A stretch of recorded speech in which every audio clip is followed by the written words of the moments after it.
Start recording. Okay, recording already started. Kita gambar dulu sebelum apa-apa, takut nanti lupa. Last kali dah habis kelas. Alah, lupa nak gambar. Bukti kena ada gambar. Okay, 1, 2, 3. Sekali lagi, 1, 2, 3. Okay, 6. Boleh kita mula? Respon sikit. Boleh. Okay. Hari ni kita masuk hukum Kepler sebab exam ada masuk hukum Kepler satu soalan. Saya bagi tahu teruslah. Soalan berkenaan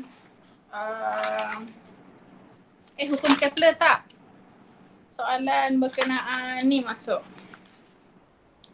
Gravitian ni. Soalan yang mengaitkan daya graviti dengan daya memusat. Okay, daya graviti, daya memusat dikaitkan. Tu. Ada dalam paper 2. Soalan. Tapi saya teruskan juga hukum Kepler hari ni. Muka surat, buku teks muka surat 96. Saya nak tunjuk buku teks lah. Kamu tengok buku teks masing-masing. Muka surat 96.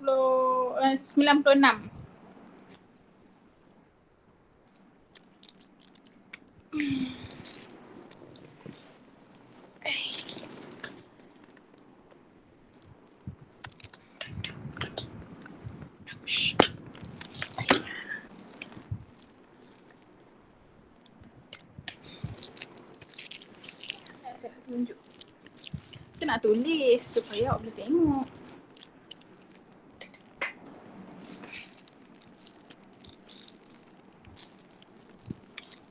Biarlah dulu, tak payah tulis lagi. Saya bacakan sajalah. Okey, hukum Kepler ada 3. Yang pertama, hukum sini pun boleh. Sini pun boleh, okey. Yang pertama, orbit bagi setiap planet adalah elips dengan matahari berada di satu daripada fokusnya. Okey, macam mana rupa dia tu? So, gambar pada muka surat 97. So, orbit adalah elips. Hukum yang pertama. Biasalah tu senang je ni. Hukum yang pertama. Objek adalah elips. So, ginilah rupa dia.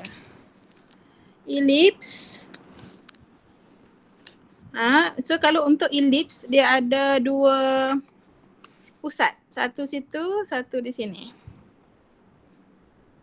Okay. So, ini adalah minor. Ini adalah major. So, ada 2 pusat. 1 dan 2.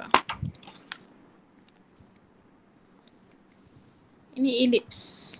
So, matahari berada pada salah satu. Mungkin kat sinilah matahari. Nampak? So, itu adalah hukum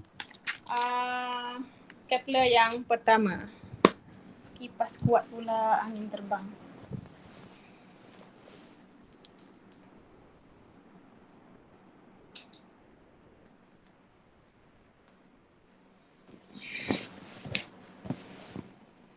So, itu hukum Kepler yang pertama. Hukum Kepler yang kedua.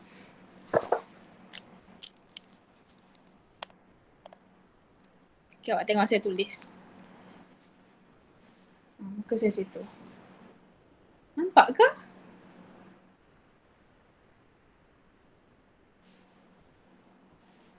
Bolehlah.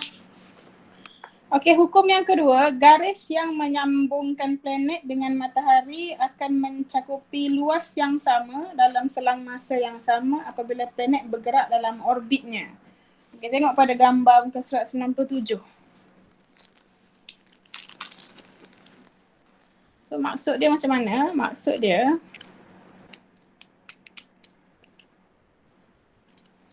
tengok gambar ni lah senang. Gambar ni.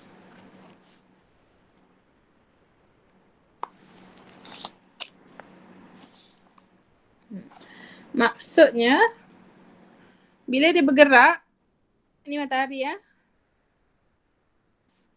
Ini bumi. So jarak bumi ke matahari, okay, ini adalah satu garisan. So bila dia bergerak daripada point C ke point D, the area that it swipe, the area that it swipe, ruang yang mencakupi luas, okay, the area that it swept mesti sama dengan daripada sini ke sini, daripada F ke A tu jarak. So jarak F ke A tu pendek. So bila pendek, dia kena mencakupi luas yang lebih besar. Jarak yang lebih besar. Jarak yang lebih besar ni barulah jumlah ruang tu luas dia sama. So meaning that pergerakan bumi daripada C ke D ni lebih perlahan berbanding pergerakan bumi daripada A ke B. A ke B tu lebih laju. So kadar pergerakan dia daripada C ke D tu sedikit perlahan berbanding kadar pergerakan dia daripada A ke B. So maksudnya kamu boleh imagine bumi tu bergerak di sini perlahan menghampiri matahari laju. Perlahan bila menghampiri matahari laju. Itu hukum Kepler yang kedua. Okey, ada soalan tak untuk hukum Kepler yang kedua?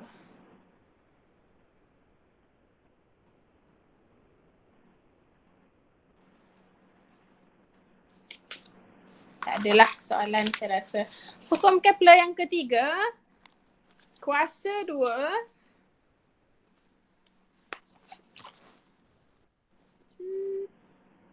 tengok buku teks sendirilah. Kuasa 2 tempoh orbit planet adalah berkadar terus dengan kuasa 3 jejari orbit. Ini lebih penting.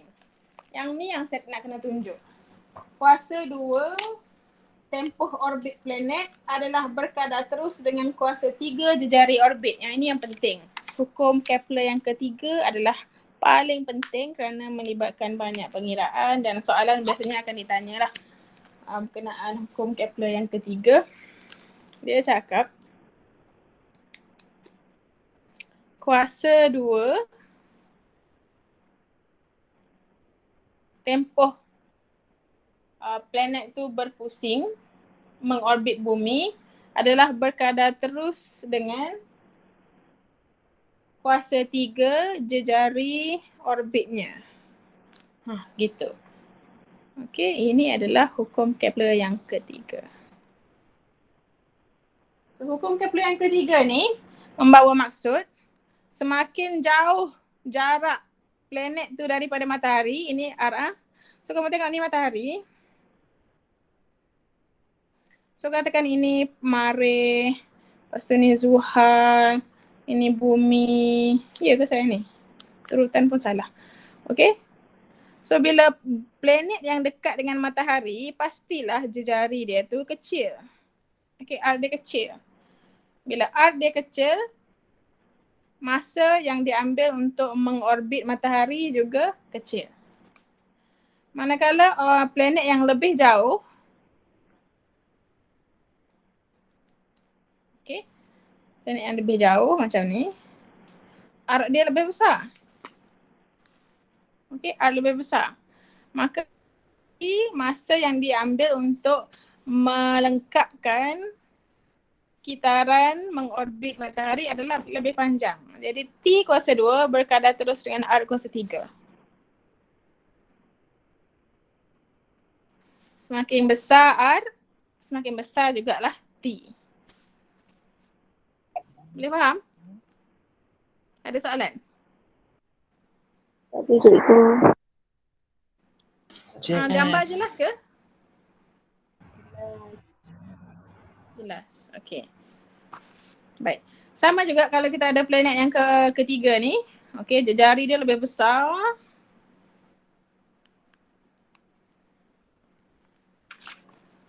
Planet yang ketiga, jejari dia lebih besar.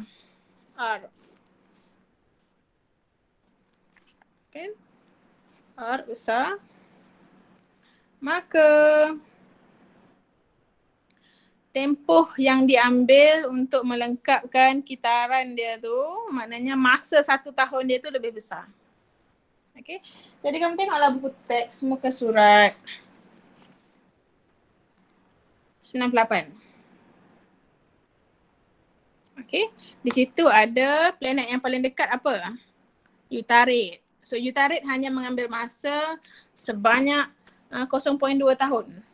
Okay, tak sampai setahun pun dalam kiraan tahun bumi lah. Tahun di bumi. Okay, Utarid hanya ambil 20%. 20% ya. 20% daripada masa yang diambil di bumi untuk melengkapkan kitaran dia. Manakala yang kedua Zuhrah 0.6. 60% saja.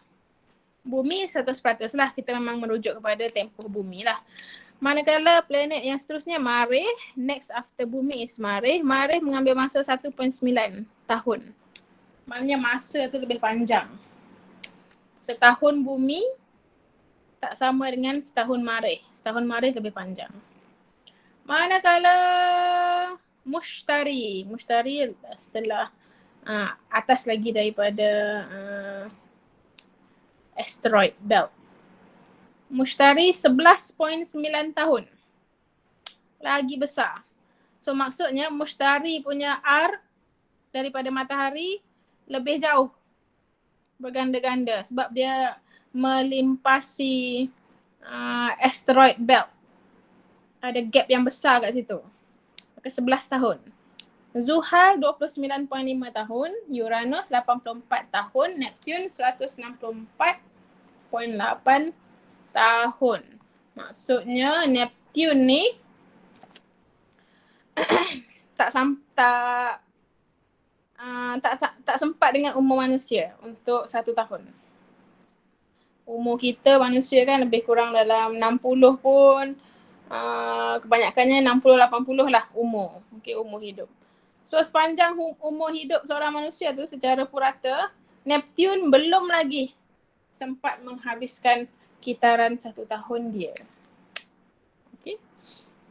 Okay, itu adalah hukum Kepler yang ketiga. Okay, hukum Kepler yang ketiga ni kita boleh guna untuk menyelesaikan masalah yang melibatkan jarak bumi daripada matahari ataupun jarak planet-planet daripada matahari dan juga tempoh masa. Okay, kita ada hubungan T dengan R. So kita nak buat hubungan T dengan R. Tinggi sangat ni. Sikit.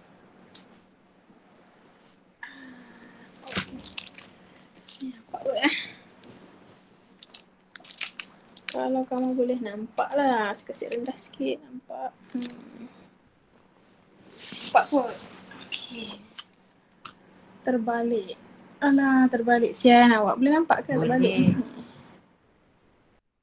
Boleh. Alhamdulillah.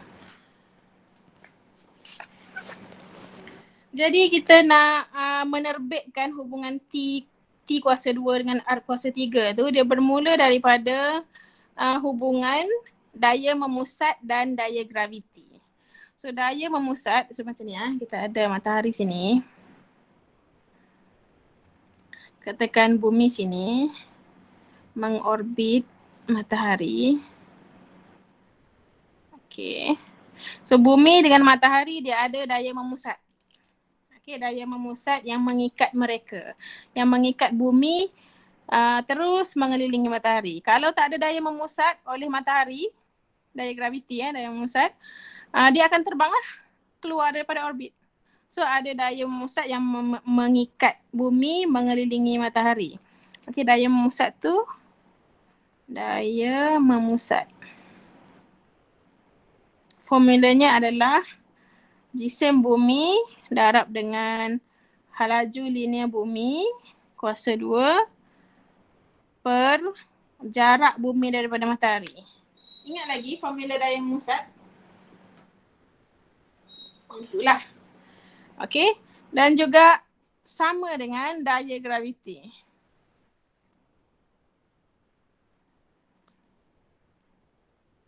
So, daya graviti matahari dengan bumi ada daya graviti. Matahari dengan bumi ada juga daya memusat. So nilai dia sama. Sama macam tu. Daya graviti formulanya ingat lagi yang kita belajar awal-awal ada tu G darab dengan mass matahari.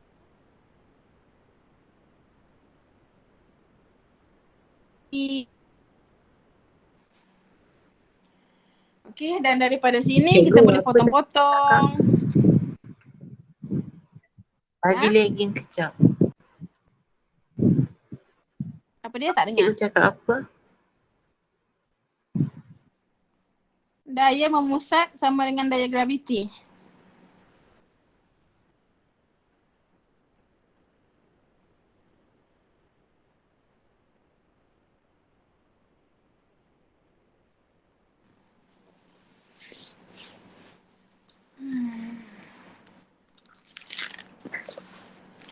Nampak ke tak ni? Macam ni nampak sikit.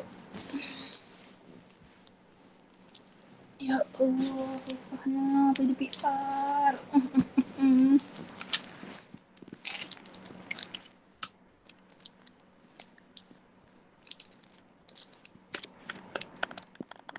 Bukaan.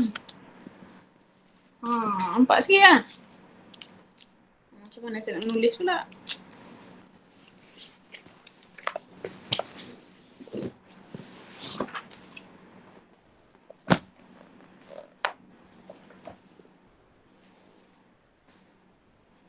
Dah, nampak tak? Nampak. Nampak. Nampak. Ya ke awak ni nampak ni?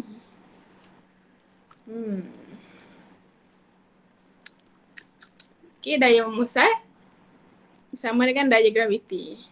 Ini daya memusat formula dia. Ini daya graviti formula dia. Okey. So daripada sini kita potonglah R dengan R. Okey, sini ada 2 biji R. Sini ada 1 biji R. So kita potong sini tinggal 1. Sebelah sini tinggal 1. Sebelah sini tinggal 1. Sebelah kanan tinggal R. Sebelah kiri tinggal 1. Kita dah potong. Okey, M boleh potong juga. So tinggallah kita dengan V square sama dengan G M over R. Okey, ini adalah persamaan yang pertama. Okey, seterusnya kita ganti V dengan suatu benda yang kita tahu. Okey, V adalah halaju linear. Halaju linear untuk objek yang dalam bulatan. Okey, objek dalam bulatan kita kena jarak dia. Halaju linear dikira dengan jarak. Okey, jarak bahagi masa. Ingat halaju linear yang kita belajar dalam itulah apa? Pergerakan linear. Jarak bagi masa kan halaju. So jarak bulatan. Jarak bulatan apa formula dia yang kamu belajar dalam matematik? Formula dia jari ke cikgu? Jarak Jarak bulatan. ke luas cikgu? Ha? Jarak ke luas? Jarak. Bukan luas, jarak. Jarak bulatan. Circumference of a circle. 2 pi J? 2 pi J. Okay, 2 pi J tu J tu jari. Kamu tukar J kepada R. Okay. So V sama dengan 2 pi R. Kamu sebut J tadi kan. J tu jari. Kamu tukar saja J kepada R. R radius in English. Okay. Jari. 2 pi R bahagi dengan masa. So masa untuk bumi mengelilingi matahari adalah T. T adalah tempoh 1 tahun. T besar ni kita biarkan sebagai T sajalah.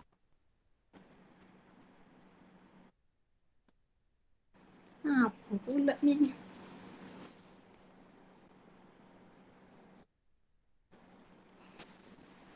Okey. Masih lagi? Alright.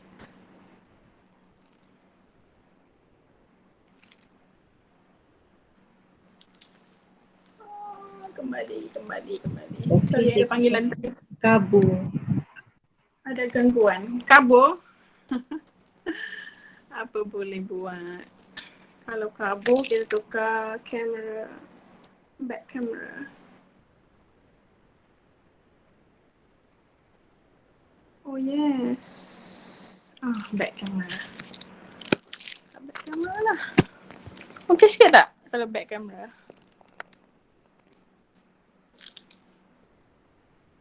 Tak dapat lah. Sorry sangat. Jelas.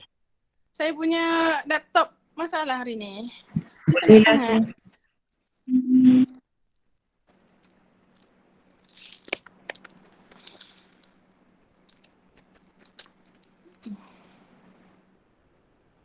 Okey lah. Okey. Nampak? Nampak. Jelas. Okay, yes. Okay, next. Lepas tu kita gantikan V ni dalam sini. Kita masukkan saja. 2 pi r over T semua sekali guna kuasa 2. Okay, sebab V ni kan, V kuasa 2. V yang ni tidak kuasa 2. Kita masuk dalam sinilah. Letak kurungan kuasa 2. Okay, kita kembali ke sini ni. Jangan confuse pula. Calculation yang daripada sini, carry down here. This one is separate. Nanti confuse pula banyak line. Okay. Equals to GM over R.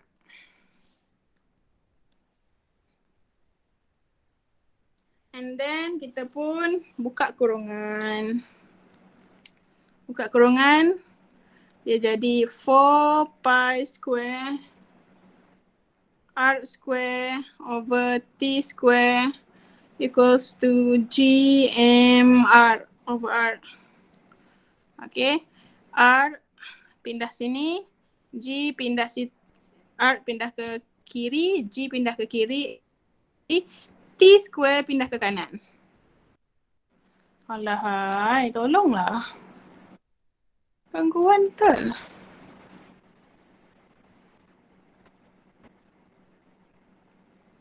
Dah.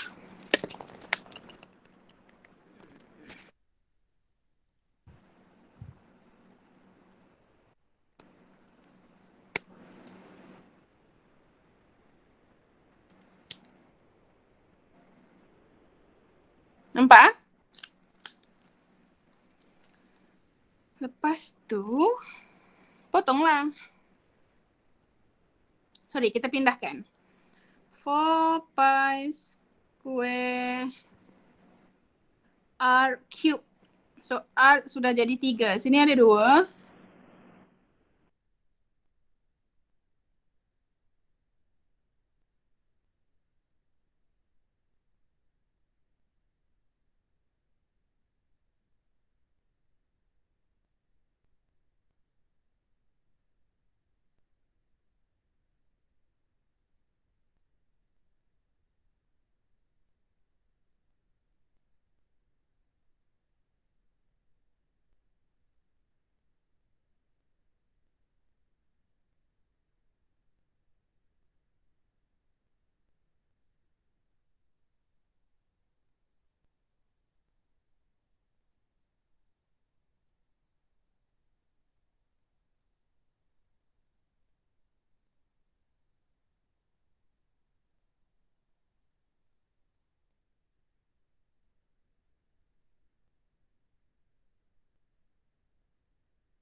Teacher can't hear you.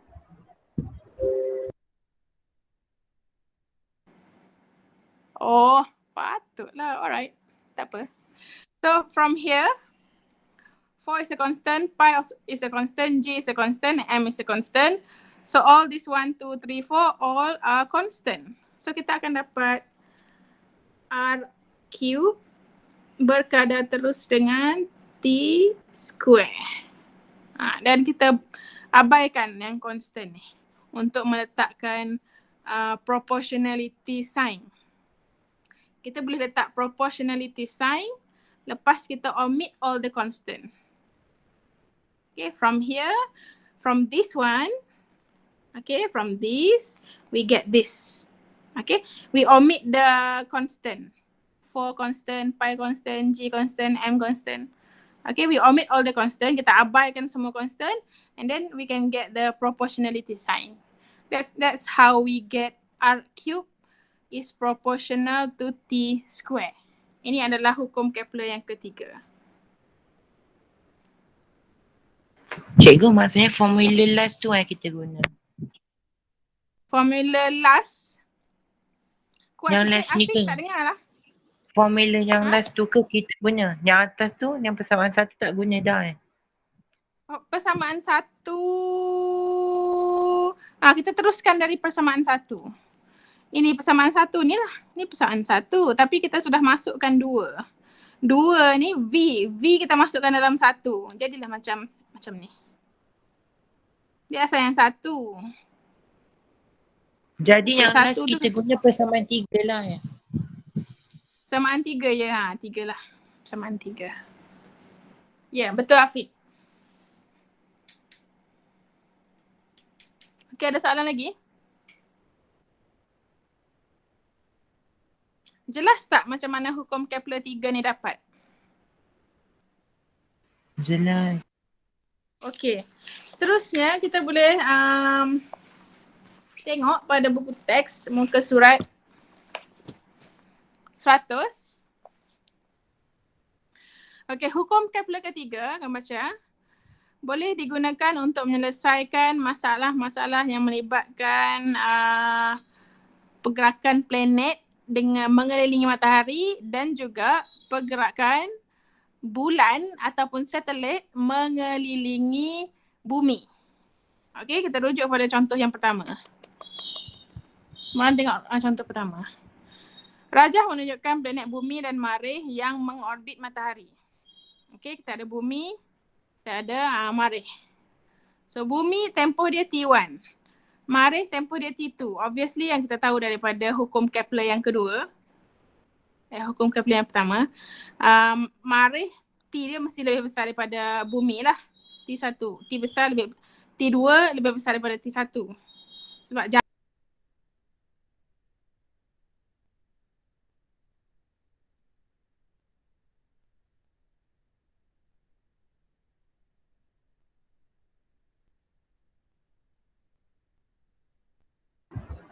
Teacher can't hear you again.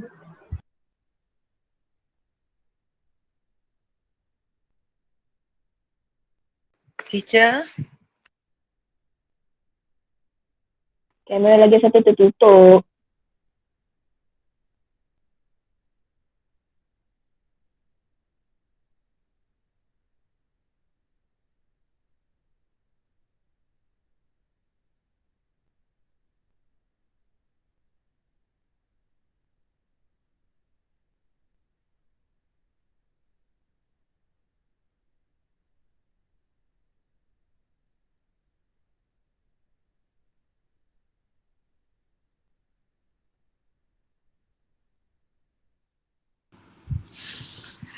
okey, saya rasa kita stop dulu setakat ni.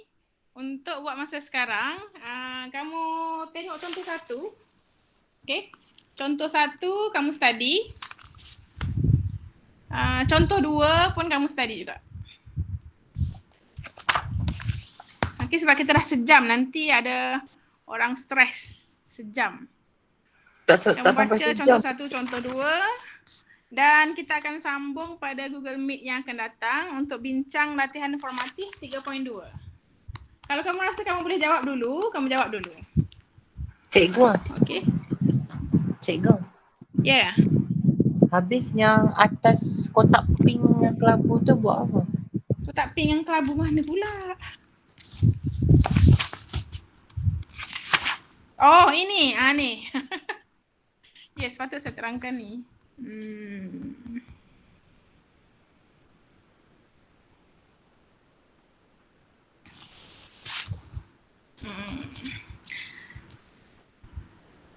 Okeylah, saya tanya dulu. Kamu nak saya sambung, saya terangkan yang kotak pink tu ke ataupun kita sambung masa akan datang? Dah sejam dah.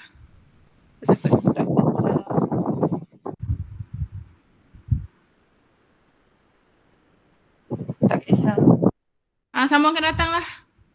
Nanti kita sambung hari ni Rabu kan? Hari ni Rabu, hari ni Selasa. Rabu. Khamis. Okay, Khamis kita jumpa lagi. Saya akan sambung yang kotak pink tu. Sikit je tu. Tapi kamu boleh baca sendiri. Tengok contoh 1 dan contoh 2. Nanti kamu faham juga. Sorry sangat-sangat ada masalah teknikal berkenaan internet. Tak dapat nak sambung kamera untuk saya tulis-tulis daripada phone ke komputer. So komputer tak ada sambung ke telefon. Okay? Itu sahaja untuk hari ini. Terima kasih. Kita jumpa lagi hari Khamis. Baik, cikgu. Terima kasih, cikgu. Thank you, teacher. Terima kasih, cikgu. Cikgu.